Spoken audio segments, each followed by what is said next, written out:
Pagkatapos kong maging balo, sinabi ng aking anak na babae, magtrabaho ka, o nasa labas ka sa kalye. Sa desperasyon, pumayag akong maging tagapag-alaga ng isang paralisadong bilyonaryo. Sa pinakaunang gabi, nanigas ako sa nangyari. Natutuwa akong narito ka. Subaybayan ang aking kwento hanggang sa huli at i-comment ang lungsod kung saan kayo nanonood para makita ko kung hanggang saan na ang narating ng aking kwento. Ang mga bulaklak ng libing ay nalalanta pa rin sa puntod ni Dante nang ibigay ng aking anak na babae ang kanyang ultimatum. Nakatayo ako sa aking kusina, ang parehong kusina kung saan ako nagluto ng libu-libong pagkain para sa aking pamilya, nang pumasok si Harlo na may ganoong hitsura sa kanyang mukha. Ang hitsura na nangangahulugan na siya ay nakapagpasya na tungkol sa isang bagay at ang aking damdamin ay hindi mahalaga. Mom, kailangan nating mag-usap. Inilagay niya ang kanyang designer purse sa counter na may isang matalim na pag-click. Sa edad na 42, minana ni Harlo ang malakas na jawline ng kanyang ama, ngunit wala sa kanyang init. Hindi na gumagana ang arrangement na ito. Suot ko pa rin ang aking itim na damit mula sa sementeryo. Ramdam ko pa rin ang bigat ng pagpapaalam kay Dante pagkatapos ng 45 taong pagsasama. Nanginginig ang mga kamay ko habang inaabot ang coffee pot. Anong arrangement, honey? Dito ka nakatira sa bahay ko? Malutong ang boses niya, parang negosyo. Iniwan sa akin ni Daddy ang lahat, remember? At hindi ko na kayang suportahan ka pa. Nadulas ang tasa ng kape sa aking mga daliri, nabasag sa baldosa na sahig. Kumalat ang kayumangging likido sa mga puting ceramic na piraso, na parang nagkahiwa-hiwalay ang buhay ko. Harlo, 3 weeks na lang simula nang mamatay si Daddy. Alam ko, hindi man lang siya tumingin sa gulo. But life goes on, Mom. I have my own family to think about, my own bills. Lumuhod ako para kunin ang mga piraso, tumututol ang aking 68 taong gulang na mga tuhod. Nasa akin ang aking social security. Hindi ito gaanong, ngunit maaari akong mag-ambag ng $800 sa isang buwan. Tumawa si Harlo, ngunit walang katatawanan dito. Hindi pa saklaw niyan ang mga utility. Tingnan mo, pinag-iisipan ko ito at mayroon akong solusyon. Huminto ako sa paglilinis at tumingin sa kanya. Anak ko, ang sanggol na dinamayan ko sa hindi mabilang na mga gabing walang tulog. Ang maliit na batang babae na dating gumagapang sa aking kama kapag may mga bagyo. Anong klaseng solusyon? May trabaho. Private nursing. Malaki ang sweldo. Inilabas niya ang kanyang phone at ipinakita sa akin ang isang listahan. This man needs round-the-clock care. Nurse ka before you married Daddy. It's perfect. Bumagsak ang tiyan ko. Harlo, I haven't worked as a nurse in over 4 years. Nagbago ang medisina. Hindi ko man lang alam kung paano. It's not medical nursing, Mom. It's more like companionship, helping with daily activities. You can do that. Nag-scroll na siya sa phone niya. Nakontak ko na sila. May interview ka bukas. Dahan-dahan akong tumayo, ang mga ceramic shards pa rin ang tumatama sa palad ko. At kung hindi ko makuha ang trabaho? Sa wakas ay tumingin sa akin si Harlo, at nakita ko ang sagot ko sa kanyang mga mata bago siya nagsalita. Kung gayon, kailangan mong humanap ng ibang matitirhan. Paumanhin, inay, ngunit hindi kita kayang buhatin magpakailanman. Kinaumagahan, nakita ko ang aking sarili na nakatayo sa labas ng isang mansyon na mukhang bagay sa isang pelikula. Ang driveway lang ay mas mahaba kaysa sa dati naming kalye. Nanginginig ang mga kamay ko habang pinindot ang doorbell at iniisip ko kung paano naging ganito ang buhay ko. Sa edad na 68, nag-a-apply ako ng trabahong hindi ako kwalipikado dahil pinalayas ako ng sarili kong anak. Isang mabagsik na babae na nasa edad 50 ang edad ang sumagot sa pinto. Rick Thompson, I'm Patricia, Jim Hawthorne's house manager. Please come in. Ang loob ng bahay ay mas nakakatakot kaysa sa labas. Mga marmol na sahig, kristal na chandelier, likhang sining na malamang na mas mahal kaysa sa ginawa ko sa buong karera ng pag-aalaga. Dinala ako ni Patricia sa mga pasilyo na mailinya ng mga larawan ng mga taong mukhang hindi kailanman nag-aalala tungkol sa pera sa isang araw sa kanilang buhay. And Hawthorne needs assistance with most daily activities, paliwanag ni Patricia habang naglalakad kami. He's paralyzed from the waist down following an accident 5 years ago. Kasama sa posisyon ang room and board, plus a very generous na sweldo. Huminto kami sa labas ng isang set ng double doors. Bago tayo pumasok, dapat kong babalaan ka, maaaring mahirap si Amy Hawthorne. Siya ay nagkaroon ng 17 tagapag-alaga sa nakalipas na 2 taon. Lumubog ang puso ko. 17 tagapag-alaga. Ano bang pinasok ko? Binuksan ni Patricia ang mga pinto upang ipakita ang isang napakalaking library na may mga floor-to-ceiling na bintanang tinatanaw ang perpektong manicured na hardin. At doon, sa isang wheelchair sa tabi ng bintana, nakaupo ang isang lalaking may pilak na buhok at ang uri ng malalakas na katangian na tiyak na nakapipinsala noong siya ay bata pa. Amy Hawthorne, ito si Hilda Thompson, ang kandidatong napag-usapan natin. Inikot niya ang kanyang wheelchair patungo sa amin at naramdaman ko ang kakaibang sensasyon na bumalot sa akin. Ang kanyang mga mata ay asul, ang uri ng malalim na asul na makikita mo lamang sa mga lumang litrato o kupas na alaala. Nang magtama ang tingin niya sa akin, may kung anong kumislap sa mukha niya. Pagkilala, pagkalito, hindi ko masabi. Elrek Thompson. Ang kanyang boses ay malalim, kultura, na may isang pahiwatig lamang ng isang bagay na hindi ko mailagay. Makiupo ka. Ibinaba ko ang sarili ko sa upuan sa tapat niya, pilit na binabaliwala ang pagtibok ng puso ko. May kung ano sa mukha niya, sa paraan ng pagtitig niya sa akin, na nagpasikip sa dibdib ko sa emosyong hindi ko mapangalanan. Sinabi sa akin ni Patricia na ikaw ay isang nurse, sabi niya. Pero hindi mawala ang mga mata niya sa mukha ko. Para akong pinag-aaralan niya, may hinahanap. Yes, sir. Many years ago, before married, mas lumakas ang boses ko kaysa sa nararamdaman ko. At ang iyong asawa ay namatay kamakailan. Hindi ito tanong. I'm sorry sa pagkawala mo. Salamat. Bumaba ang tingin ko sa mga kamay ko, suot pa rin ang singsing ni Dante. Naging mahirap. Nang muli akong tumingala, nakatitig pa rin sa akin si Terence Hawthorne with that intense, almost desperate expression. Nagkita na ba tayo dati, Jimrek Thompson? There's something about you that seems familiar. Nanlamig ang dugo ko. Pinilit ko umiti ng matino. Hindi sa tingin ko, Jimrek Hawthorne. Sigurado ako na maaalala ko. Pero kahit na sinabi ko, tumutunog ang alarm bell sa utak ko dahil may pamilyar din sa kanya. Something about the shape of his mouth, the way he tilted his head when he speak.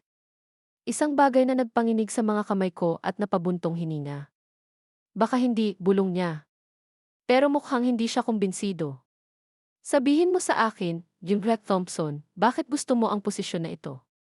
Ang matapat na sagot ay na ako ay desperado. Napinalayas ako ng aking anak na babae at wala akong ibang mapupuntahan. Nasa 68, ako ay masyadong matanda at masyadong pagod upang magsimulang muli. Pero wala akong choice. Sa halip, sinabi ko, naniniwala ako sa pag-aalaga sa mga tao. Laging mayroon ako. May kung anong lumambot sa kanyang ekspresyon. At hindi ka natatakot sa mga mapaghamong sitwasyon.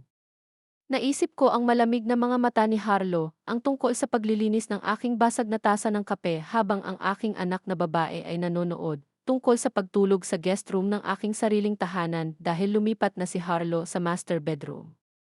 Hindi, sir, hindi ako natatakot. Dahan-dahang tumango si Terence. Patricia, bibigyan mo ba kami ng sandali na mag-isa? Pagkaalis ni Patricia, pagsara ng mga pinto sa likod niya, hinila ni Terence ang upuan niya palapit sa upuan ko. Elrek Thompson, I'm going to be frank with you. I am not an easy man to work for. I'm demanding, particular, and I don't suffer full gladly. But if you take this position, you'll treated with respect and pay well. Very well. Pinangalanan niya ang isang sweldo na nagpaikot ng ulo ko. Mas maraming pera kaysa sa kinikita ni Dante sa kanyang pinakamahusay na taon. Gayunpaman, patuloy niya, I need someone I can trust. Someone who will not chismis about the personal affairs or treat me like an invalid. Can you be that person? Napatingin ako sa mga asul na mata na iyon at muling naramdaman ang kakaibang pagkislap ng pagkilala. Dimit Hawthorne, kaya ko. Mabuti. Inabot niya ang kamay niya para makipagkamay sa akin, at nang magdikit ang mga daliri namin, nakaramdam ako ng kuryente na walang kinalaman sa static. Welcome to In My Home, Hilda. Ang paraan ng pagbigkas niya sa aking pangalan, malambot at halos magalang, ay nagpalundag sa aking puso. Mabilis kong binawi ang kamay ko, sinasabi sa sarili ko na nag-imagine ako ng mga bagay-bagay. Ako ay isang balo para sa kapakanan ng Diyos na walang anumang bagay na nararamdaman para sa lalaking ito. Ngunit sa pagpapakita sa akin ni Patricia sa aking quarters mamaya ng gabing iyon, hindi ko maalis ang pakiramdam na ang buhay ko ay biglang nagbago na hindi ako handa at ang paraan ng pagtingin sa akin ni Terence Hawthorne, na parang nakakita siya ng isang multo mula sa kanyang nakaraan, ay nagpaisip sa akin kung matutuklasan ko na ba ang isang bagay na ginugol ko sa 48 taon na sinusubukang kalimutan. Ang unang linggo ko sa mansyon ng Hawthorne ay parang nakatira sa isang magandang bilangguan. Ang silid na itinalaga sa akin ni Patricia ay mas malaki kaysa sa buong apartment namin ni Dante, kompleto sa sarili nitong upuan at banyong kumikinang na parang isang bagay mula sa isang luxury hotel. Ngunit tuwing umaga pagkagising ko, nararamdaman ko ang durog na bigat ng aking bagong realidad. Sa edad na 68, isa akong live-in servant. Si Terence ay eksakto tulad ng binala ni Patricia, mapilit, partikular, at may matalas na dila kapag ang mga bagay ay hindi ginawa ayon sa kanyang mga detalye. Gusto niya ang kanyang kape sa umaga sa eksaktong 7 oras 15 minuto, hindi 7 oras 20 minuto. Ang kanyang mga pahayagan ay kailangang ayusin sa isang tiyak na pagkakasunod-sunod. Ang kanyang schedule ng gamot ay mahigpit, at tulungan ako ng Diyos kung nahuli man ako ng 1 minuto. Ngunit may mga sandali, tahimik na sandali, sa pagitan ng kanyang mga utos at pamumuna nang mahuli ko siyang nanonood sa akin, na may ganoon ding matinding ekspresyon mula sa aming unang pagkikita, na para bang sinusubukan niyang lutasin ang isang palaisipan na gumugulo sa kanya sa loob ng maraming taon. Hilda, sabi niya noong Huwebes ng umaga habang inaayos ko ang kanyang breakfast tray, that's an unusual name. Family name. Tumigil ako sa paghiwa ng suha niya. Pangalan ng lola ko. German siya. Aleman? Paulit-ulit niyang pag-iisip. At saan ka lumaki? Here and there. Pinananatiling neutral ang boses ko, pero bahagyang nanginginig ang mga kamay ko. Ang aking ama ay lumipat sa paligid para sa trabaho. Ito ay hindi ganap na kasinungalingan.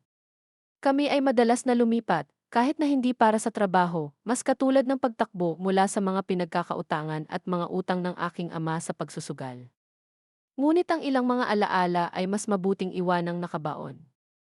Nang hapong iyon, habang nakaidlip si Terence, sa wakas ay na-unpack ko na ang 3 kahon na hinayaan ni Harlow na kunin sa bahay.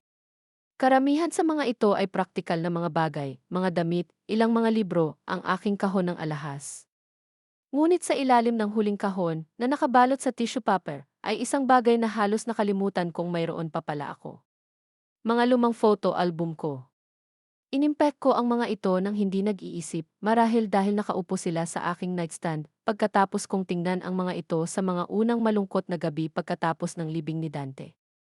Ngayon, nakaupo sa eleganteng upuan sa tabi ng bintana ng aking kwarto, hinubad ko ang mga ito gamit ang nanginginig na mga daliri.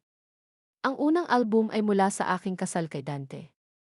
Ang aming mga larawan sa kasal, mga larawan ni Baby Harlow, mga bakasyon sa pamilya, isang buhay ng maingat, kagalang-galang na mga alaala. Itinabi ko iyon at inabot ang mas matanda, ang bihira ko nang tingnan.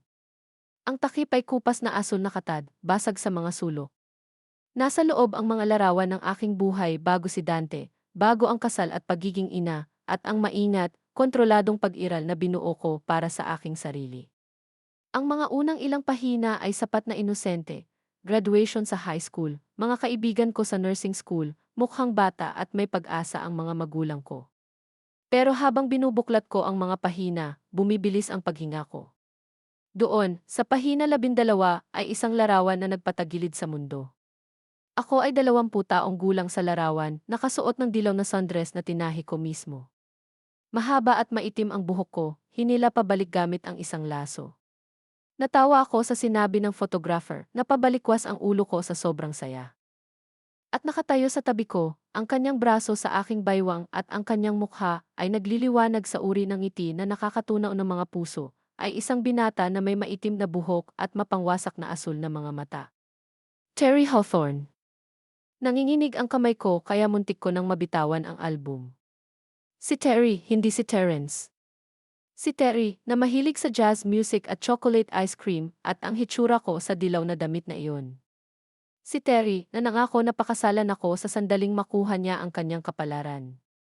Si Terry, na nagpaalam sa akin sa isang platform ng tren 48 taon na ang nakakaraan at hindi na bumalik.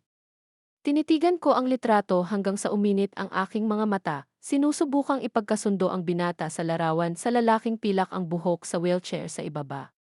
Ang mga tampok ay pareho, ang mga aristokratikong cheekbones, ang malakas na panga, ang mga mata na tila nakikita ng diretsyo sa iyong kaluluwa. Ngunit si Terry ay naging mainit, madamdamin, puno ng mga pangarap at ligaw na plano para sa aming hinaharap na magkasama. Itong si Terence Hawthorne ay malamig, kontrolado, bitter. Ano ang nangyari sa pagbabago ng isa sa isa? Binuklat ko ang pahina gamit ang nanginginig na mga daliri at nakakita ng higit pang mga larawan. Kami ni Terry sa County Fair, nagbabahagi ng cotton candy. Tinuturuan ako ni Terry na sumayaw sa aking maliit na apartment habang ang aking matandang kapitbahay ay nauntog sa kisam. Nakaupo kami ni Terry sa tabi ng lawa, ang ulo ko sa balikat niya, pareho kaming mukhang naniniwala na kaya ng pag-ibig ang anumang bagay. Ang huling larawan sa serye ay kuha noong umaga na umalis siya. Nakatayo kami sa platform ng tren, ang kanyang maleta sa kanyang paanan. Umiiyak ako. Naalala ko ang araw na iyon na may masakit na kalinawan ngayon at kinulong niya ang aking mukha sa kanyang mga kamay, nangako sa akin na babalik siya sa loob ng 2 taon, sapat na mayaman upang ibigay sa akin ang lahat ng nararapat sa akin. I'm going to make something of myself, Hilda, sabi niya, puno ng emosyon ang boses. Magtatayo ako ng imperyo at pagkatapos ay babalik ako para sa iyo. Hihintayin mo ba ako? At nangako ako na gagawin ko. God help me, sinadya ko. Ngunit ang 2 taon ay naging 3 pagkatapos ay 4. Ang kanyang mga liham ay naging kalat-kalat pagkatapos ay ganap na tumigil. Nakarinig ako ng mga chismis na naging malaki na siya sa real estate, ngunit noon pa lang, nakilala ko na si Dante, matamis, matatag na si Dante, na minahal ako ng walang kondisyon, na hindi kailangang sakupin ang mundo para patunayan ang kanyang halaga. Ikinasal ako kay Dante 6 na buwan bago si Terence, ay nakapagbalita na uwi na siya. Naroon pa rin ang sulat, nakatago sa likod ng huling litrato. Hinugot ko ito gamit ang nanginginig na mga daliri, kahit na alam ko ang bawat salita sa puso. Si Dearest Hilda, simula nito sa matapang niyang sulat kamay. Nagawa ko na. Lahat ng ipinangako ko sa iyo at higit pa. Uuwi ako sa susunod na buwan at pagkatapos ay maaari na nating simulan ang ating buhay na magkasama. Nakabili na ako ng bahay, ang ating bahay, at hindi na ako makapaghintay na madala ka sa threshold bilang asawa ko. Lahat ng pagmamahal ko, lahat ng pangarap ko, lahat ng bukas ko ay sa iyo. Forever yours, Terry. Ang sulat ay napetsahan 3 linggo pagkatapos ng aking kasal kay Dante. Idiniin ko ang sulat sa aking dibdib at naramdaman ko ang pag-agos ng luha sa aking mukha. Sa lahat ng mga taon na ito, nakumbinsi ko ang aking sarili na nakalimutan na ako ni Terry, na ang kanyang mga pangako ay mga walang laman na salita ng isang binata na lasing sa sarili niyang mga ambisyon. Ngunit tinupad niya ang kanyang salita. Bumalik siya para sa akin. Naging pag-aari na ako ng iba. Isang mahinang katok sa aking pintuan ang nagpatalon sa akin. Mabilis kong inilagay ang album at sulat sa ilalim ng unan at pinunasan ang aking mga mata. Pumasok ka na. Pumasok si Patricia na may pag-aalala. Red Thompson, Gilbert Hawthorne is asking for you. Mukhang nabalisa siya. Hinaplos ko ang buhok ko at sinundan si Patricia pababa ng hagdan, guilty heart hammering against ribs. Naalala kaya niya? Iyon ba ang dahilan kung bakit niya ako pinagmamasdan ng mabuti? Nadatnan ko si Terence sa study niya, nakatingin sa labas ng bintana sa garden. Nang marinig niya ang mga yabag ko, inikot niya ang kanyang wheelchair, at iba ang nakita ko sa kanyang ekspresyon. Hindi ang malamig na kontrol na nakasanayan ko na, ngunit isang bagay na hilaw, mas mahina. Hilda, mahina niyang sabi, may itatanong ako sa iyo, at kailangan kong sabihin mo sa akin ang totoo. Ikinawit ko ang aking mga kamay sa aking harapan upang itago ang kanilang panginginig. Siyempre, Dimit Hawthorne. Nakapunta ka na ba sa Millbrook? It's a small town about 2 hours north of here. Napabuntong hininga ako. Si Millbrook ay kung saan ako lumaki. Kung saan ko nakilala si Terry, kung saan ako umibig sa unang pagkakataon. Ay, I'm not sure pagsisinungaling ko. Ngunit pinagtaksilan ako ng boses ko. Pinag-aralan ni Terence ang mukha ko with those piercing blue eyes. May kainan doon. Murphy's, I think it was called, and a little lake where young people used to go on Sunday afternoons. Naramdaman ko ang pagkawala ng kulay sa mukha ko. Murphy's Diner, kung saan binili ako ni Terry ng cherry coke at sinabihan ako ng mga biro na nagpatawa sa akin hanggang sa sumakit ang tagiliran ko. Ang lawa, kung saan niya ako unang hinalikan sa ilalim ng kanopi ng mga bituin. Hawthorne, sa tingin ko marahil ay pinagkakaguluhan mo ako sa iba. Pero kahit nasa sinabi ko, nakikita ko sa mga mata niya na hindi siya naguguluhan. Ang maskara ng malamig na kontrol ay dumudulas, na nagpapakita ng lalaking minsan kong minahal sa bawat himaymay ng aking pagkatao. Siguro, mahina niyang sabi, ngunit hindi mawala ang kanyang tingin sa mukha ko. Siguro ako. Pagtalikod ko paalis, narinig ko siyang bumulong ng isang bagay na halos manlambot ng tuhod ko. Yellow dress. Lagi kang maganda sa yellow. Hindi ako nakatulog ng gabing iyon.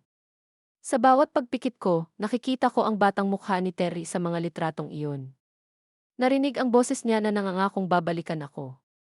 At sa ibaba, ang lalaking naging siya ay malamang nagising din, pinagsasama-sama ang parehong mga alaala na dumudurog sa aking puso.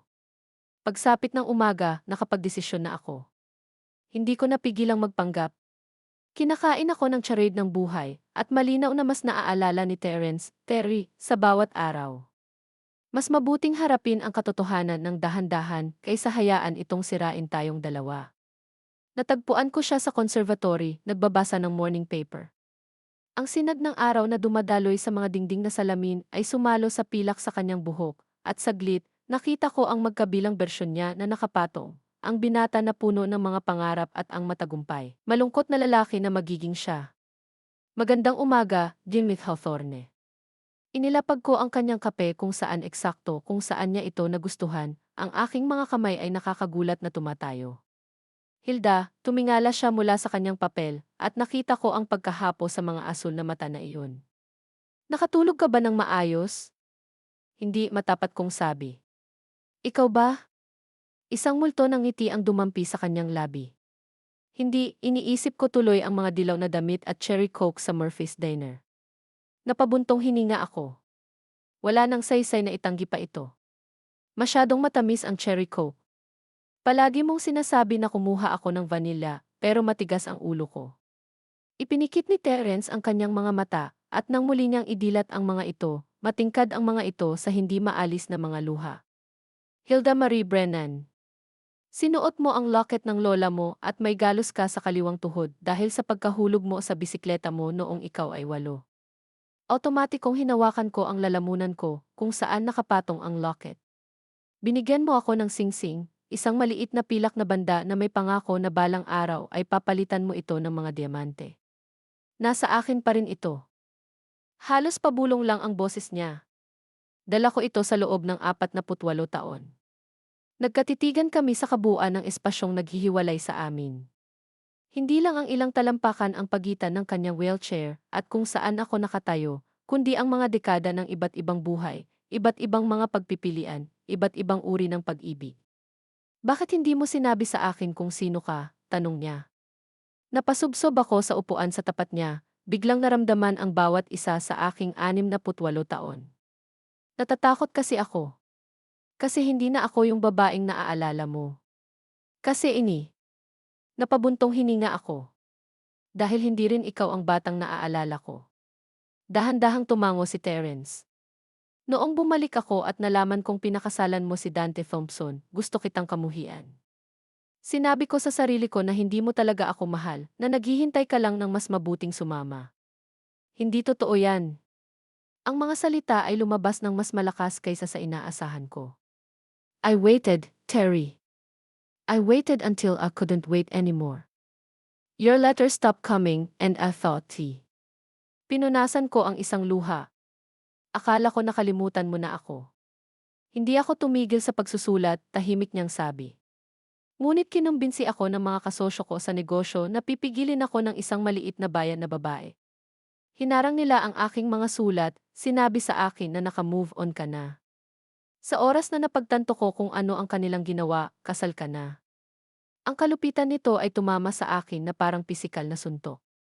Sa lahat ng mga taon ng pag-iisip, ng pakiramdam na inabandona, kung kailan sinubukan ni Terry na maabot ako sa buong panahon. Naghara ko ng private investigator para subaybayan ka, patuloy ni Terence. I know it sounds terrible, but needed to know na masaya ka. Alam ko noong ipinanganak si Harlow, noong lumipat ka sa bahay sa Maple Street, noong na-promote si Dante sa bangko. Alam ko pa nga noong nagkasakit siya. Napatitig ako sa kanya, gulat na gulat. 48 years mo na akong pinagmamasdan sa malayo. I never interfered, never tried to contact you. I needed to know na okay ka lang. Dumukot siya sa bulsa ng jacket niya at inilabas ang isang maliit na velvet box. At patuloy akong umaasa na balang araw, kahit papaano, ibabalik ka sa akin ang tadhana. Sa nanginginig na mga kamay, binuksan niya ang kahon upang ipakita ang pilak na singsing na ibinigay niya sa akin noong mga nakaraang taon. Ang ibinalik ko sa kanya ng luhaan isang araw bago ang aking kasal, hindi na kayanan na suotin ang pangako ng ibang lalaki habang ipinangako ang aking buhay kay Dante. Iningatan mo, bulong ko. Iningatan ko lahat. Bawat litrato, bawat sulat na isinulat mo sa akin, bawat alaala, bumaba ang tingin niya sa singsing. Hindi ako nagpakasal, Hilda.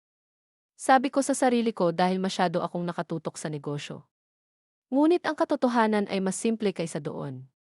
Walang iba ay ikaw. Ang bigat ng kanyang mga salita ay nanirahan sa pagitan namin na parang isang batong bumabagsak sa tubig na tahimik. 48 taon ng kalungkutan, ng pagbuo ng mga pader sa paligid ng kanyang puso, ng pagmamasid sa babaeng mahal niya na nabubuhay sa kanyang buhay na may kasamang iba. Terry, hindi ko alam ang sasabihin ko.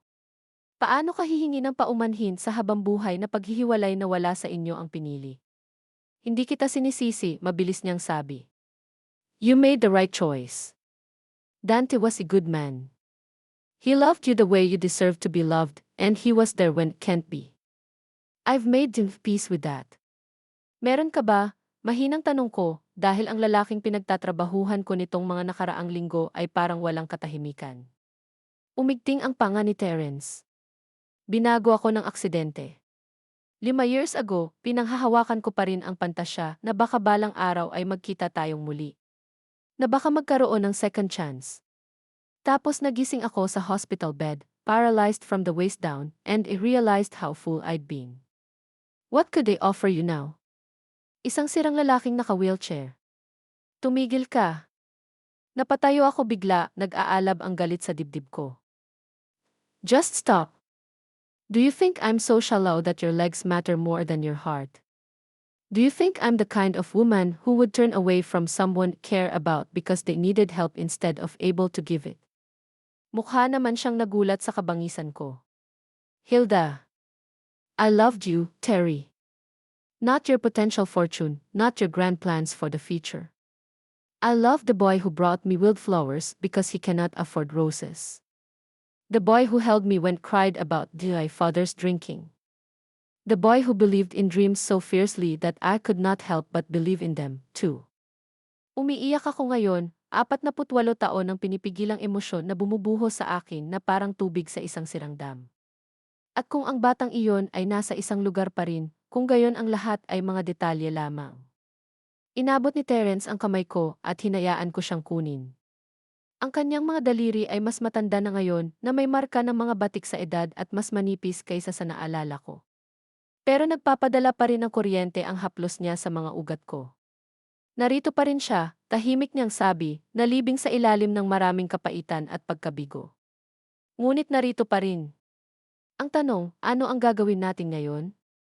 Tumingin ako sa paligid ng conservatory sa buhay ng karangyaan na binuo niya sa paligid niya. Pagkatapos ay ibinalik ko ang tingin sa kanyang mukha, naghahanap ng sagot sa isang tanong na natatakot kong itanong. Masaya ka ba, Terry? Masaya ka talaga? Matagal siyang natahimik. Naging matagumpay ako. Iginagalang ako. Mas marami akong pera kaysa sa kaya kong gastusin sa loob ng isa-zero buhay. Huminto siya. Pero masaya? Hindi. Parang hindi ako naging tunay na masaya simula noong araw na iniwan kita sa platform ng tren na iyon. Kung gayon, siguro, maingat kong sabi, panahon na para ihinto ang pagpaparusa sa ating mga sarili para sa mga pagpili na ginawa natin noong tayo ay magkaibang tao. Siguro oras na para makita kung ano ang mabubuo ng mga taong tayo ngayon. Inilapit ni Terence ang kamay ko sa labi niya at marahan itong hinalikan. Would you be willing to be Ursay? Not as the nurse, but as whatever we could be to each other. Naisip ko si Harlow tungkol sa malamig na bahay kung saan hindi na ako welcome. Naisip ko ang malungkot na apartment na pinaplano kong hanapin, ang tungkol sa paggastos ng mga natitirang taon ko sa pag-iisa. Pagkatapos ay tiningnan ko ang lalaking minahal ako ng tapat ng halos 5 dekada, kahit sa malayo. Bulong ko. Gusto kong subukan. Ngunit kahit na umalis ang mga salita sa aking mga labi, alam kong hindi magiging madali ang aming landas. May sasabihin sana si Harlow tungkol sa kaayusan na ito at nag-alinlangan ako na ito ay magiging pagbati. Ang aking anak na babae ay hindi kailanman inaprubahan ng anumang bagay na nag-aalis ng pansin sa kanyang sariling mga pangangailangan at tiyak na hindi siya papayag na ang kanyang ina ay muling mahahanap ang pag-ibig. Ang pag-iisip ng pagharap sa reaksyon ni Harlow ay nagkuyom ng aking tiyan sa pagkabalisa. Pero for the first time in weeks, iba rin ang naramdaman ko. Pag-asa. Siguro hindi pa huli ang lahat para sa pangalawang pagkakataon. 3 linggo pagkatapos ng aming pag-amin sa conservatory, hiniling ako ni Terry na lumipat sa master wing ng bahay. Hindi bilang kanyang tagapag-alaga, kundi bilang kanyang kasama. Parang kakaiba ang salitang iyon sa aking dila ng paulit-ulit ko sa aking sarili. Kasama. Ito ay tunog na mas makabuluhan kaysa sa empleyado, ngunit hindi lubos na nagbubuklod tulad ng mga salitang dati nating pinangarap na gamitin. Hindi mo kailangang magdesisyon ngayon, sabi niya sa hapunan sa mas maliit na silid-kainan na sinimulan naming gamitin sa halip na ang formal. Pero Hilda, gusto kong malaman mo na hindi ito tungkol sa kaginhawahan o kalungkutan. Ito ay tungkol sa buhay na dapat ay nabubuhay ako noon pa man. Inilapag ko ang tinidor ko, biglang nawala ang gana ko. Terry, may sasabihin ako sa'yo tungkol kay Harlow. Naging seryoso ang ekspresyon niya. Ano ang tungkol sa kanya? Hindi niya alam kung sino ka. Nang mahanap niya ang trabahong ito para sa akin, nakita na lang niya ang mga dollar signs. Isang mayamang lalaki na nangangailangan ng pangangalaga. Isang ina na gusto niyang lumabas sa kanyang bahay. Wala siyang ideya tungkol sa ating kasaysayan. Dahan-dahang tumango si Terry. At sa tingin mo, magkakaproblema siya sa arrangement natin? Natawa ako pero walang katatawanan. Pinalayas ako ng aking anak 3 linggo pagkatapos ng libing ng kanyang ama. Eksaktong 2 bagay ang inaalala niya, ang sarili niyang kaginhawahan at ang pera ng ibang tao. Kapag nalaman niyang nakatira ako rito bilang higit sa upahang tulong, ipagpalagay niyang ako ang habol sa iyong mana. Ikaw ba? Tahimik na tanong ni Terry. Gulat akong napatingin sa kanya. Paano mo naman natanong yan? Matagal na kasi ang 48 years, Hilda. People change. And in by wealth, he gestured around the elegant dining room. It has a way of change how people see me. Napatayo ako bigla, sumakit sa akin na parang talim ng kutsilyo. Kung iyan ang tingin mo sa akin, marahil ito ay isang pagkakamali. Umupo ka. Malumanay ngunit matatag ang boses niya. Please, I had to ask. Nasunog ako noon ng mga taong nagsasabing mahal nila ako, pero in love talaga sa bank account ko. I needed to hear you say it, T. Nanatili akong nakatayo, naka-cross arms. Say what? Na ayaw ko ng pera mo. Na nandito ako dahil sa kung sino ka, hindi sa kung anong meron ka. I shouldn't have to say it, you should know it, T. Inabot ni Terry ang kamay ko, pero humiwalay ako. Tama ka. I should. And deep down, I do, but Hilda, you have to understand, when you have this much money, you start to question everyone's motives, even the people you love most. Naramdaman kong bahagyang nabura ang galit ko. Ganyan ba talaga ang buhay mo all these years? Not trusting anyone. Medyo. Bumaba ang tingin niya sa mga kamay niya. Ito ay isang malungkot na paraan upang mabuhay, ngunit ito ay tila mas ligtas kaysa sa masaktan muli. Umupo ulit ako, pinag-aralan ang mukha niya. Ang mga linya sa paligid ng kanyang mga mata. Ang paraan ng kanyang bibig ay bumaba sa mga sulok. Ito ang ginawa sa kanya ng tagumpay na walang pag-ibig, na naging isang kahina-hinala, nakahiwalay na tao na nagtatanong kahit na ang pinakamalinis na emosyon. For the record, mahinang sabi ko, I don't want your money. I want you to leave every penny to charity if it makes you happy.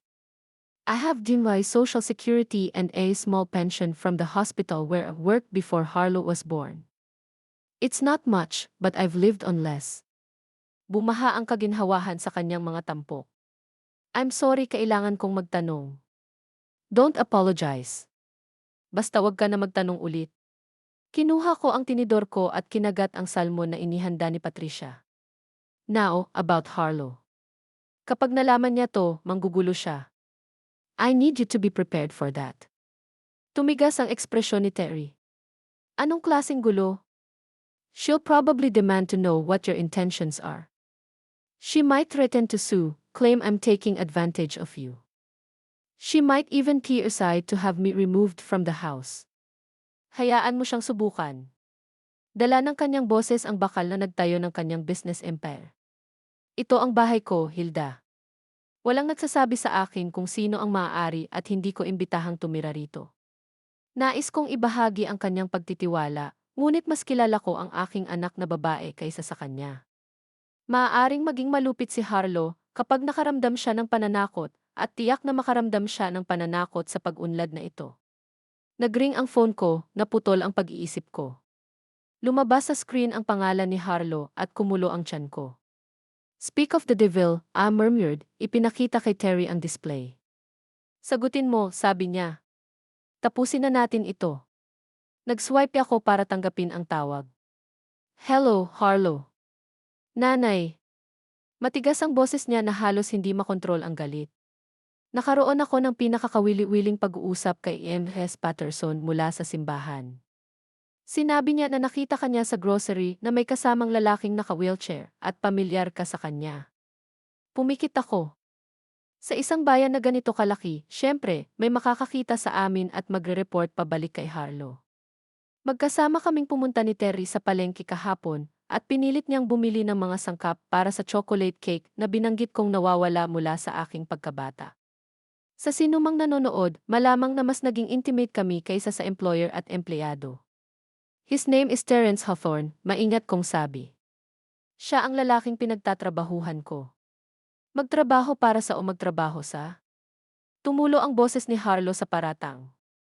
Dahil sabi ni M.S. Patterson, mukhang komportable kayong dalawa para sa isang profesional na relasyon. Iminwestra ni Terry ang telepono at umiling ako. Ito ang aking laban upang labanan. Harlow, I'm 68 years old. I think I'm capable of conducting myself appropriately.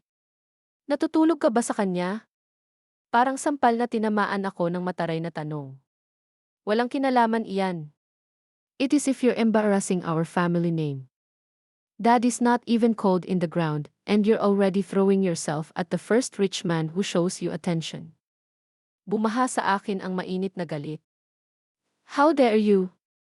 2 months nang wala ang tatay mo at nagdalamhati ako sa kanya ng maayos. Pero hindi ako patay, Harlow. I'm allowed to have companionship. Pagkasama? Malamig na tawa ni Harlow. Iyan na ba ang tinatawag nating gold digging ngayon? Namutla sa galit ang mukha ni Terry. Mas pilit niyang sininyasan ang telepono at sa pagkakataong ito, inabot ko ito sa kanya. Inith Thompson, sabi niya, ang kanyang boses ay Arctic. Ito si Terence Hawthorne. Sa tingin ko may mga bagay na kailangan mong maunawaan. Naririnig ko sa telepono ang nakakagulat na pananahimik ni Harlow. Tapos yung boses niya, biglang mas gumagalang. Gamit Hawthorne, ay hindi ko na malaya na nandoon ka. Maliwanag. Ngayon, makinig kang mabuti dahil minsan ko lang ito sasabihin. Hindi gold digger ang nanay mo. Hindi siya nakakahiya kahit kanino at tiyak na hindi niya ako ibinabato. Kung mayroon man, ako ang humahabol sa kanya. Sir, sa tingin ko baka may hindi pagkakaunawaan. Ang tanging hindi pagkakaunawaan, putol ni Terry, ay ang iyong paniniwala na mayroon kang anumang masasabi sa personal na buhay ng iyong ina. Siya ay isang nasa hustong gulang na babae na maaaring gumawa ng kanyang sariling mga desisyon tungkol sa kung sino ang makakasama niya. But she's vulnerable right now. She's grieving at baka hindi siya makapag-isip ng maayos. Ang iyong ina ay isa sa pinakamalakas, pinakamalinaw na pag-iisip ng mga babae na nakilala ko. Ang katotohanan na hindi mo nakikita iyon ay nagsasabi ng higit pa tungkol sa iyo kaysa sa kanya. Nagtagal ang katahimikan sa kabilang linya ng ilang segundo. Nang muling magsalita si Harlow, ang kanyang boses ay nagkaroon ng ibang kalidad, mas mahirap, mas nakakakalkula. Hawthorne, I appreciate your friendship with every mother, but I hope you understand the concern. Marami na siyang pinagdaanan lately, and I just want to make sure na hindi siya pinagsasamantalahan. Ang tanging tao na nagsamantala sa iyong ina kamakailan, tahimik na sabi ni Terry, ay ikaw. Isa pang katahimikan. Tapos boses ni Harlow, malamig na parang taglamig. Gusto kong makipagkita sa iyo, Jing Hawthorne, para pag-usapan ng maayos ang sitwasyong ito. Tumingin sa akin si Terry, nakataas ang kilay. Walang ganang tumango ako. Mas mabuting harapin ang ulong ito kaysa hayaan si Harlow na magluto at magplano ng pribado. Fine, sabi ni Terry. Bukas ng hapon, 2 oras. Pupunta ako dyan. Binaba ni Harlow ang tawag ng walang paalam. Ibinalik ni Terry sa akin ang phone ko, ang kanyang panga ay nagninikip sa galit. Well, nangyari iyon tulad ng inaasahan. Napasubsob ako sa upuan ko, napagod bigla. She's going to tear aside to turn you against me. She'll make it sound like manipulated you, like planned this whole thing. Hayaan mo siyang subukan. Lumapit si Terry sa table at hinawakan ang kamay ko. Hilda, I need you to understand something. As didn't survive 48 years in business being easily manipulated. And as certainly didn't build this empire letting people tell me who can and cannot care about. She can be very convincing when she wants to be. At maaari akong maging matigas ang ulo kapag kailangan ko. Pinisil niya ang kamay ko. Hindi ako tinatakot ng anak mo. Ang nakakatakot lang sa akin ay ang isipin na mawala ka ulit. Nang gabing iyon, nakahiga ako sa aking kama, nakatitig sa kisame, natatakot sa paghaharap sa susunod na hapon. Alam kong darating si Harlow na armado ng mga argumento na idinisenyo upang mag-udyok sa pagitan namin ni Terry. Ipininta niya ako bilang isang desperadong balo na nabiktima ng isang malungkot at may kapansanan na lalaki. Tatanungin niya ang aking mga motibo, ang aking tiempo, ang aking mismong karapatang humanap muli ng kaligayahan. Ngunit habang natutulog ako, pinanghawakan ko ang sinabi ni Terry. Ang nakakatakot lang sa akin ay ang isipin na mawala ka ulit. Bukas, malalaman ko kung totoo ba talaga iyon. Eksaktong 2 oras dumating si Harlow, nakasuot ng kanyang pinakamagandang itim na suit, na parang dumadalo siya sa isang business meeting kaysa bisitahin ang kanyang ina. Pinagmasdan ko mula sa bintana ang paglabas niya ng kanyang sasakyan, hinihimas ang kanyang palda at tinitingnan ang kanyang refleksyon sa side mirror. Kahit sa malayo, kitang-kita ko ang kalkulasyon sa kanyang mga galaw, ang paraan ng pag-square niya sa kanyang mga balikat na parang isang sundalong naghahanda para sa labanan. Iginiit ni Terry na magkita kami sa kanyang pag-aaral, kaysa sa isa sa mas komportableng mga silid na upuan. Kung gusto niyang tratuhin ito tulad ng isang negosasyon sa negosyo, sabi niya, makikita natin siya sa mga tuntuning iyon. Ipinasok ni Patricia si Harlow. At naramdaman ko ang pagkuyom ng aking tiyan habang ang mga mata ng aking anak na babae ay nagwawalis sa silid, kinuha ang mga mamahaling kasangkapan, ang orihinal na likhang sining. Ang napakalaking mesa ng mahogani na malamang na mas mahal kaysa sa mga sasakyan ng karamihan. Halos nakikita ko ang mga palatandaan ng dolyar na sumasalamin sa kanyang mga mag-aaral. Nenut Hawthorne. Iniabot ni Harlow ang kanyang kamay na may nakapraktis na grasya. Salamat sa pagpayag mong makipagkita sa akin. Saglit na nakipagkamay si Terry, neutral ang ekspresyon nito. Miss Thompson, please have the seat. Umupo si Harlow sa leather chair sa tapat ng desk ni Terry, naka-cross legs at nakahalukip-kip ang kanyang mga kamay sa kanyang kandungan. Mukha siyang matagumpay na ahente ng real estate, lahat ng pinakintab na kumpiyansa at propesyonal na kagandahan. Ang tanging nakikita ko lang ay ang pag-igting sa kanyang panga, ang bahagyang panginginig ng kanyang mga daliri. Sana maintindihan mo na nandito lang ako dahil sa pag-aalala ko sa nanay ko, panimula niya, mainit ang boses na may maling sinseridad. Marami na siyang pinagdaanan nitong mga nakaraang araw, at nag-aalala ako na baka gumagawa siya ng mga desisyon batay sa emosyon kaysa sa lohika. At anong mga desisyon ang magiging mga iyon, mahinang tanong ni Terry. Sumulyap si Harlow sa akin pagkatapos ay bumalik kay Terry. Well, itong living arrangement, for one. It's highly unusual for a caregiver to move into the employer's personal quarters. It raises questions about the nature of your relationship.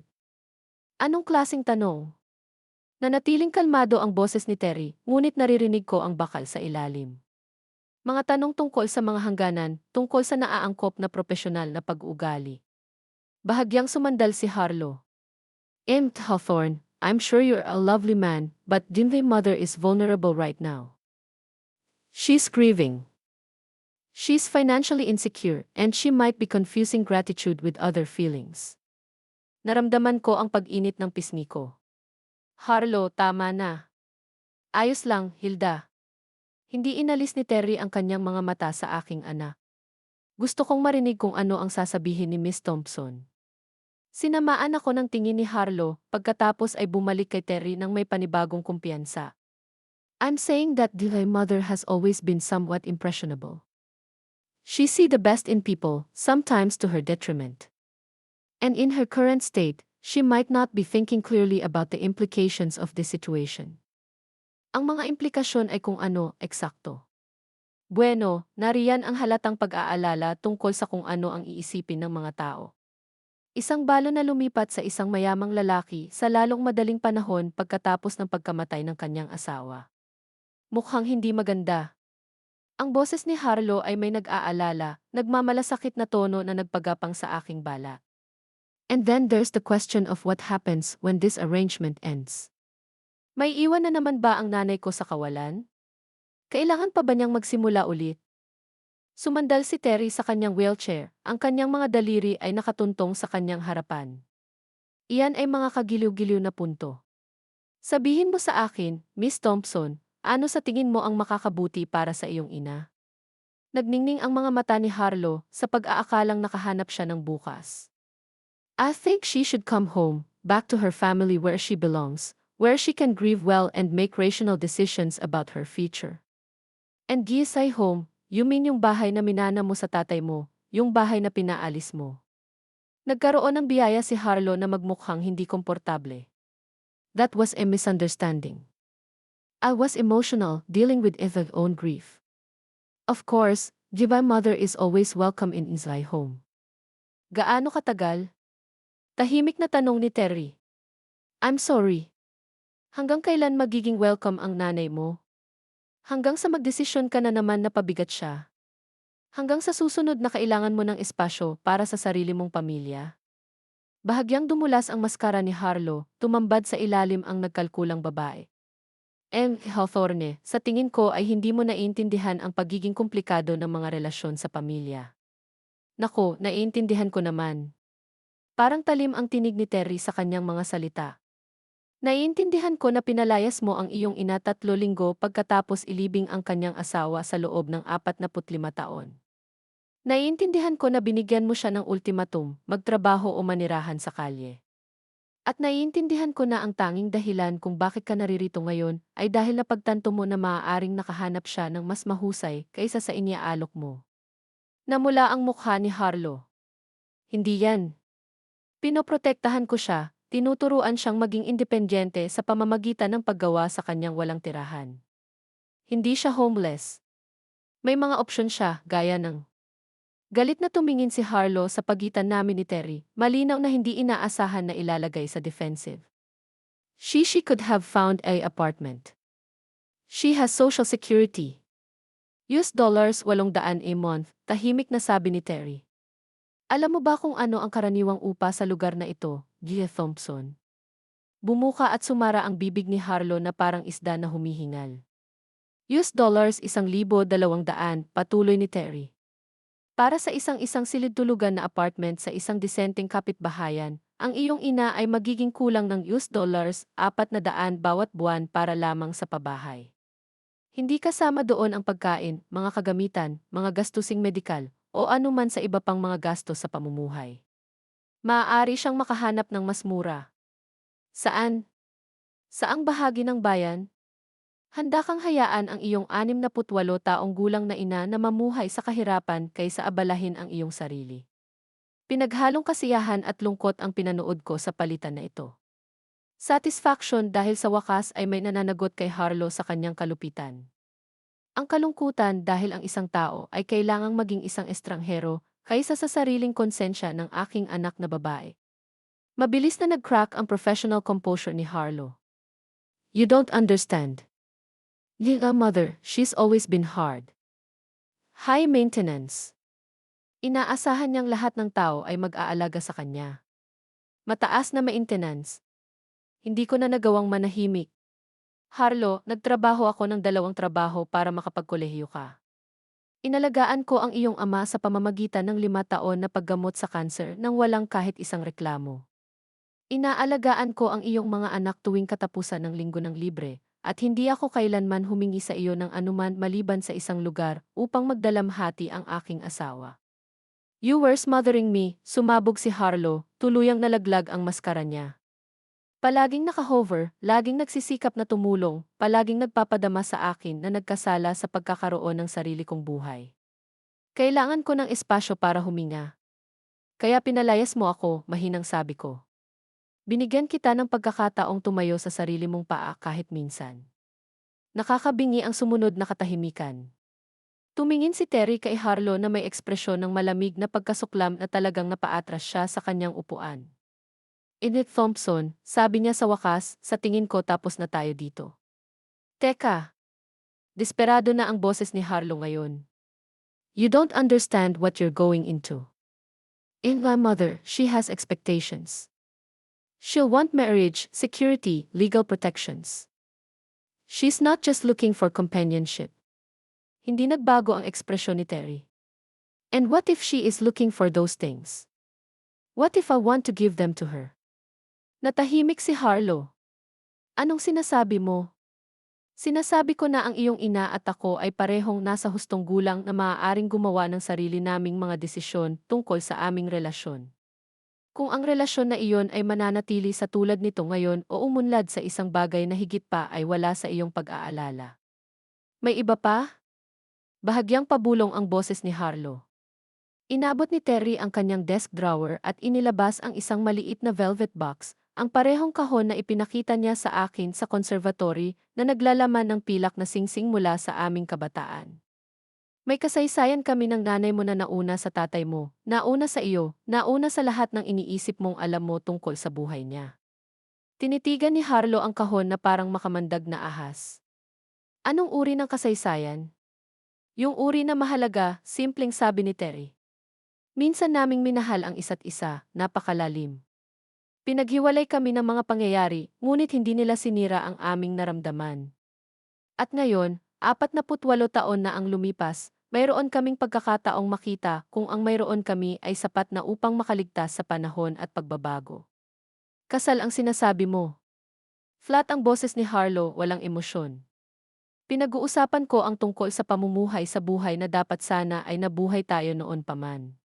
Lumingon sa akin si Harlow, nagliliyab ang kanyang mga mata sa galit na hindi ko pa nakita. Ito ang dahilan kung bakit mo kinuha ang trabahong ito, hindi ba? Alam mo kung sino siya. Ikaw ang nagplano ng buong bagay na ito. Hindi, mariing sabi ko. Wala akong ideya na nandito si Terry nang sagutin ko ang listahan ng trabaho na iyon. Akala ko patay na siya o may asawa o nakatira sa kabilang panig ng mundo. Ang huling bagay na inaasahan ko ay mahanap siya sa wheelchair na iyon sa bahay na ito. Terry. May kamandag ang boses ni Harlow. Terry ang tawag mo sa kanya? That's the name, mahinahong sabi ni Terry. Terence ang tawag sa akin ng mga business associate ko. Terry ang tawag sa akin ng mga taong mahal ko. Napatayo bigla si Harlo, ang upuan niya ay kumamot sa matigas na sahig. This is insane. You're both insane. You think you can just pick up where you left off 48 years ago. You think you can erase an entire lifetime. Hindi namin sinusubukang burahin ang anumang bagay, sabi ko. Sinusubukan naming bumuo ng bago mula sa natitira. Paano si Daddy? Paano ang kasal mo, ang pamilya mo, lahat ng binuo mo ng magkasama?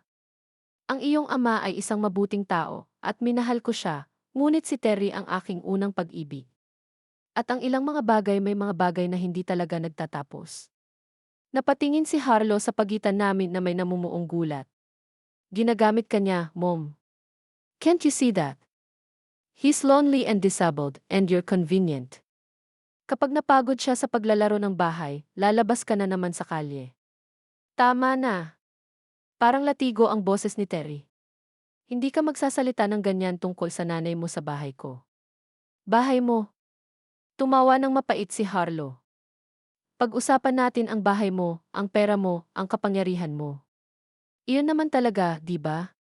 Binuksan muli ni Terry ang desk drawer at inilabas ang isang makapal na legal na dokumento. Dahil masyado kang nag-aalala tungkol sa pera, marahil ay dapat mong malaman na na-update ko na ang aking kalooban. Lahat ng pag-aari ko ay mapupunta sa kawanggawa, ang ospital ng mga bata, ang tirahan para sa mga walang tirahan, ang pundasyon ng pagliligtas ng mga hayop. Ang iyong ina ay hindi magmana sa akin kahit isang sentimo. Tinitigan ni Harlo ang dokumento, pumuti ang mukha. Ikaw ano? I told him to do it, mahina kong sabi. I don't want his money, Harlo. I never did. I want him. Isang bagay sa mukha ng aking anak ang gumuho noon, parang isang gusaling biglang natanggal ang suporta nito. Para sa isang sandali, siya ay nagmukhang maliit na batang babae na gumagapang sa aking kama sa panahon ng mga bagyo, natatakot at nalilito at lubhang nangangailangan ng ginhawa. Ngunit pagkatapos ay bumalik ang maskara sa lugar, mas matigas at mas malamig kaysa dati. Fine, sabi niya, parang yelo ang boses. Fine, throw your life away on some fantasy from 50 years ago. But don't come crying to me when it all falls apart. Tumalikod siya at naglakad patungo sa pinto, pagkatapos ay huminto ang kamay niya sa hawakan.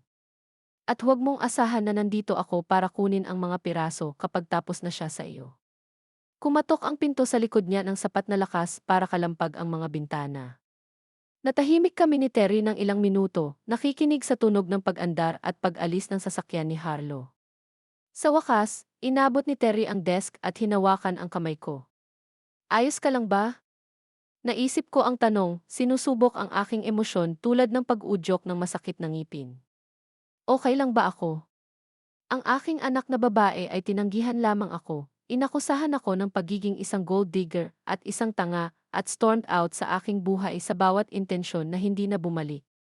Ngunit sa unang pagkakataon sa mga buwan, marahil mga taon, nakaramdam ako ng kalayaan. Sabi ko na ikinagulat ko ang sarili ko sa pagiging steady ng boses ko. Sa tingin ko ako.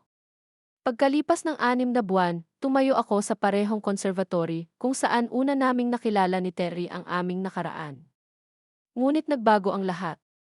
Ang liwanag ng umaga na dumadaloy sa mga dingding na salamin ay sumalo sa simpleng gintong banda sa aking kaliwang kamay. Hindi ang detalyadong brilyante na ipinangako ni Terry na papalitan ang aking pilak na singsing, ngunit isang bagay na mas mahusay. Isang bagay na pinili ng mga taong magiging tayo kaysa sa mga pangarap kung sino ang akala natin. Tahimik kaming ikinasal 3 linggo na ang nakalipas at ang abogado lamang nina Patricia at Terry ang saksi. Hindi ito ang ingranding kasal na naisip ko bilang isang 20 taong gulang na batang babae, ngunit ito ay perpekto sa pagiging simple nito.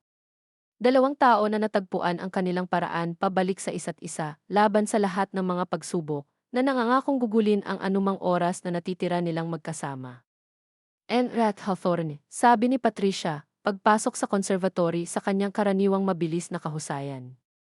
Pero nahuli ko ang maliit na ngiti na pilit niyang tinatago. Maging si Patricia, mahigpit at praktikal, ay lumambot sa aming malabong pag-ibigan. May isang tao sa harap ng pinto na humihiling na makita ka. Kumirot ang puso ko. Ilang buwan ko nang inaasahan ang pagbisitang ito mula nang lumabas ang anunsyo ng kasal sa lokal na papel. Napanatili ni Harlow ang kanyang katahimikan mula noong kakilakilabot na paghaharap sa pag-aaral ni Terry. Pero alam kong narinig niya ang balita. Sa isang bayan na ganito kalaki, alam ng lahat ang negosyo ng lahat. Sino to? Tanong ko kahit alam ko na. Your daughter, ma'am. Mukhang masama ang loob niya. Natagpuan ko si Terry sa kanyang pag-aaral, sinusuri ang mga quarterly na ulat para sa pundasyon na itinatag niya upang pamahalaan ang kanyang pagbibigay ng kawanggawa. Tumingala siya pagpasok ko, nabasa agad ang tensyon sa mukha ko. Nandito siya, simpleng sabi ko. Inilapag ni Terry ang kanyang mga papel at inikot ang kanyang upuan upang harapin ako. Gusto mo bang ako na ang bahala dito? No, she's the my daughter. This is the conversation to have. Hinilamos ko ang aking mga kamay sa aking palda, sinusubukang pakalmahin ang aking nerbiyos. Pero gusto kong nandyan ka kung ayaw mo. Naman! Natagpuan namin si Harlow sa formal na sala na nakadapa sa gilid ng isang velvet settee na parang handa siyang mag-bolt anumang oras. Pumayat siya mula noong huli ko siyang makita at may mga madilim na bilog sa ilalim ng kanyang mga mata na hindi maitago ng makeup. Siya ay mukhang mas matanda, mas marupok, at saglit, ang aking maternal instincts ay sumipa. Harlow, pinanatili ko ang aking boses na neutral, hindi malugod o pagalit. Mom, tumayo siya, pinulupot ang kanyang mga braso sa kanyang sarili bilang pagtatanggol. Congratulations on your marriage. I heard it was lovely. Ito ay... Umupo ako sa upuan sa tapat niya, inilagay ni Terry ang wheelchair niya sa tabi ko.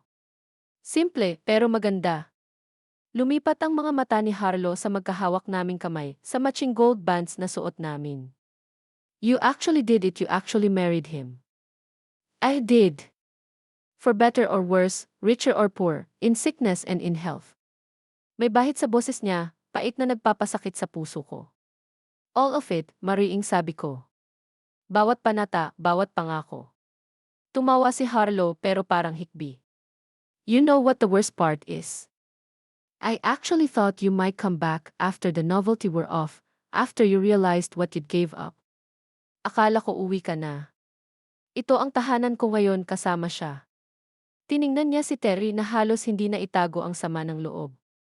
Sa isang lalaking halos hindi mo nakilala. I know him better than you think, mahinang sabi ko. At higit sa lahat, mas kilala ko ang sarili ko kaysa 6 months ago. Matagal na tahimik si Harlow, nakatitig sa Persian rug sa ilalim ng kanyang mga paa.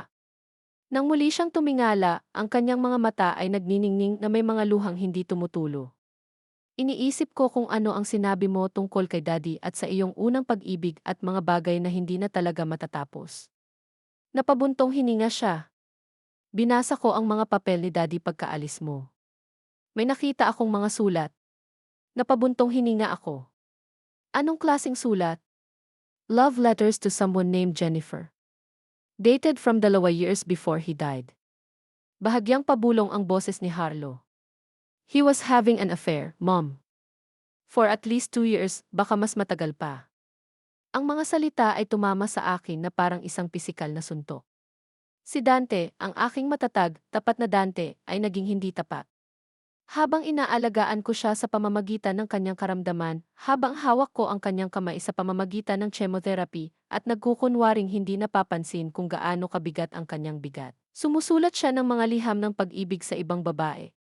Humigpit ang pagkakahawak ni Terry sa kamay ko, pinatay ako, pinapanatili akong matatag. I'm sorry, patuloy ni Harlow. Alam kong masakit, pero naisip ko na dapat mong malaman na baka hindi perpekto ang kasal mo gaya ng palagi kong pinaniniwalaan. Pinikit ko ang aking mga mata, pinoproseso ang paghahayag na ito. Dapat ay sinira ako nito. It should have made me question everything I thought I know about a life with Dante. Sa halip, may naramdaman akong hindi inaasahan. Kaginhawaan. Thank you for telling me, sabi ko sa wakas. Mukhang nagulat si Harlow. Hindi ka galit? Nalulungkot ako, nabigo, ngunit hindi galit. Nag-isip ako kung paano ko ipapaliwanag ang nararamdaman ko. Ang iyong ama ay isang mabuting tao na gumawa ng ilang mahihirap na pagpili. Hindi nito nabubura ang magagandang taon na pinagsamahan natin. Ngunit inilalagay nito ang mga bagay sa pananaw. Anong uri ng pananaw? Yung perspective na baka hindi ko utang ang buong buhay ko sa memory niya. Siguro hindi ko na kailangang mag-guilty for finding happiness again. Umiiyak ngayon si Harlo, hindi napigilan ang pag-agos ng mga luha sa kanyang mukha. I was so jealous of you, Mom. So angry that you can just move on, start over. Be happy. Hindi ko maintindihan kung paano mo madaling kalimutan si Daddy. Didn't forget him. I never will. But I also couldn't stay frozen in grief forever. And I made it worse, Eli, throwing you out. Nabasag ng tuluyan ang boses ni Harlo. I was so hurt, so angry about the affair, and I took it out on you.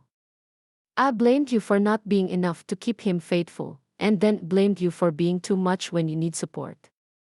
Ang mga piraso ng pag-ugali ng aking anak na babae sa wakas ay nag-click sa lugar. Ang biglaang lamig pagkatapos ng libing ni Dante, ang malupit na ultimatum, ang desperadong pangangailangan na kontrolin ang aking buhay. Hindi pinoprotektahan ni Harlo ang kanyang sarili mula sa aking kalungkutan. Siya ay nalulunod sa sarili niyang galit at pagkabigo. Oh, mahal. Tumayo ako at umupo sa tabi niya sa sofa. Dapat sinabi mo sa akin. How could I? How could I tell you that your perfect husband was cheater? Na lahat ng pinaniwalaan mo sa kasal niyo ay kasinungalingan? It wasn't all a lie, malumanay kong sabi. The early years were real. The love was real, even if it changed over time. And you were real. The best thing that came out of that marriage. Sumandal sa akin si Harlo, at sa unang pagkakataon sa mga buwan, naramdaman niyang parang anak ko na naman siya sa halip na isang estranghero na maisuot na pamilyar na mukha. I've been so awful to you, bulong niya. Nasasaktan ka. May pagkakaiba. Mapapatawad mo ba ako? Napatingin ako sa kabuuan ng kwarto kay Terry na tahimik na nagmamasid sa amin. Bahagya siyang tumango, hinikayat akong sundin ang puso ko. Pinapatawad na kita, sabi ko. But things can't go back to the way they were. I'm not the same person was 6 months ago. At hindi rin ikaw. Tumalikod si Harlo para tignan ako. Anong ibig sabihin nito? Ibig sabihin, kung gusto mong maging parte ng buhay ko, kailangan mong tanggapin ang mga choices ko, lahat ng iyon. Kailangan mong respetuhin ang kasal ko, ang asawa ko, at ang karapatan kong maging masaya. At kung hindi ko kaya, magmahalan tayo sa malayo. Hindi ko hahayaang mapahiya kahit kanino, kahit ikaw, sa buhay na binuo ko. Matagal na tahimik si Harlo, considering the words. Sa wakas, lumingon siya kay Terry. Utang ko rin sa iyo ang paghingi ng tawad, sabi niya. Nasabi ko ang mga kakilakilabot na bagay tungkol sa iyo, tungkol sa relasyon mo ni nanay. Nagkamali ako. Magiliw na iniling ni Terry ang kanyang ulo. Ang kalungkutan ay nagpapasabi sa ating lahat ng mga bagay na hindi natin sinasadya. Duyo, mahal mo ba talaga siya? Sa lahat ng mayroon ako, walang pag-aalinlangan na sabi ni Terry. I've loved her for 48 years. Finding her again is the greatest gift I've ever received. Napatingin si Harlo sa pagitan namin, sinasamantala ang panlambot ng mga mata ni Terry nang tumingin siya sa akin, ang paraan na otomatikong hinahanap ng kamay ko sa tuwing kinakabahan ako o nasasabi. Unti-unting nagbago ang ekspresyon niya. As can see it, nagtataka niyang sabi. The way you look at each other, parang kayo lang dalawa ang tao sa mundo. Minsan ganun ang pakiramdam pag-amin ko. Natahimik muli si Harlo pagkatapos ay nagtanong, masaya ka ba, Nay? Talaga, tunay na masaya? Naisip ko ang tanong tungkol sa buhay na binuo ko sa bahay na ito kasama ang lalaking ito. Ang mga tahimik na umaga na magkasama kaming nagbabasa sa conservatory, ang paraan na dinala pa rin ako ni Terry ng mga wildflower mula sa hardin dahil naalala niya na paborito ko ang mga ito. Ang kasiyahang naramdaman kong nakatulog ako sa tabi niya tuwing gabi, alam kong anuman ang oras na natitira namin, ginugugol namin ito ng magkasama. Sabi ko, masaya ako. Dahan-dahang tumango si Harlo sa katumayo. Then I guess I need to learn to be happy for you. It means I want to kiray. I want to be part of your life if you let me. I want to know Terry as your husband instead of your employer, and I want to make up for the months wasted being angry and jealous and cruel. Tumayo ako at niyakap siya. Talagang niyakap siya for the first time since Dante's funeral. Gustong-gusto ko yan. Habang umaatras si Harlow, nilingon niya ang eleganteng sala, pagkatapos ay bumalik sa akin. Ito na talaga ang bahay mo ngayon. Ito ay... At ikaw talaga si Tigret Hawthorne. Ako nga. Ngumiti siya, ang unang tunay na ngiti na nakita ko mula sa kanya sa loob ng mahigit 1 taon. It's going to take some getting used to, but... Mom, you deserve this. You deserve to be loved and cherished and spoiled a little bit. I'm sorry kung natagalan akong makita iyon. Pagkaalis ni Harlow, nangakong tatawagan siya sa lalong madaling panahon at hihilingin kung maaari niyang dalhin ang kanyang mga anak upang makilala ang kanilang bagong steplolo. Nakaupo kami ni Terry sa hardin. Pinapanood ang paglubog ng araw na nagpinta sa kalangitan sa mga kulay ng ginto at rosas. Sa tingin mo ba ang ibig niyang sabihin? Tinanong ko ang tungkol sa pagnanais na buuin muli ang aming relasyon. Sa tingin ko siya ay anak na babae ng kanyang ina, sabi ni Terry. Na nangangahulugan na siya ay mas malakas at mas mapagpatawad kaysa binibigyan niya ng kredito ang kanyang sarili. Sumandal ako sa upuan ko, pakiramdam ko ang huling tensyon ay nawala sa balikat ko. Sa unang pagkakataon sa mga taon, ang lahat ng mga piraso ng aking buhay ay tila nahuhulog sa lugar. Terry, salamat sa pakikipaglaban para sa amin, sa hindi pagsuko kapag naging komplikado ang mga bagay. Dinala niya ang kamay ko sa labi niya at marahan itong hinalikan. Salamat sa pagkuha ng pagkakataon sa isang lumang pag-ibig sa isang mas matandang lalaki. Para sa paglipas ng wheelchair at ang mga pader na binuo ko sa paligid ng aking puso. We're quite a pair, di ba? Two people in their pitumpu starting over like teenagers. Ang pinakamagandang uri ng Perez, sabi ni Terry. Yung tipong nakakaalam kung gaano kahalaga ang pag-ibig at hindi nag-aaksaya ng oras na i-take for granted. Nang magsimulang lumitaw ang mga bituin sa madilim na kalangitan, naisip ko ang paglalakbay na nagdala sa akin dito. Ang sakit ng pagkawala ni Dante, ang kahihiyan na itinaboy ng sarili kong anak, ang takot na magsimulang muli sa walang anuman kundi ang aking mga alaala at ang aking pagmamataas. Pero minsan, napagtanto ko, kailangan mong mawala ang lahat para mahanap mo ang talagang hinahanap mo noon pa man. At minsan, ang pag-ibig na akala mo'y tuluyan nang nawala ay matyagang naghihintay sa iyong pag-uwi. Ngayon, na-curious ako sa inyo na nakinig sa kwento ko. Anong gagawin mo kung ikaw ang nasa pwesto ko? Naranasan mo na ba ang katulad nito? Magkomento sa ibaba. At samantala, aalis ako sa huling screen ang 2 pang kwento na paborito ng channel at tiyak na magugulat ka. Salamat sa panonood hanggang dito.